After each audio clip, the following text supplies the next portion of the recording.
Want to permanently delete your WhatsApp account from your iPhone? This video gets straight to the point and shows you exactly how to do it. If this video helps you, please consider subscribing to the channel and liking the video.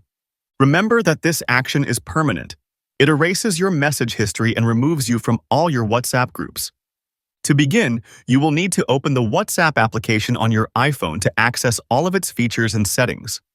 Once you have the app open, you must tap on the Settings tab, which is located in the bottom right corner of the screen. From the main Settings menu, you should now find and tap on the Account option to proceed to the next step. Inside the Account section, you will clearly see the Delete My Account option, which you will then need to tap. You will then be prompted to enter your full phone number to confirm that you want to delete your account.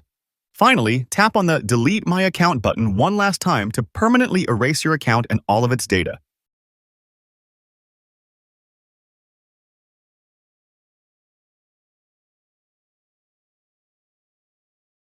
And that's how you can permanently delete your WhatsApp account on an iPhone through the app settings. For more short and concise videos, subscribe to the channel and don't forget to leave a like and a comment.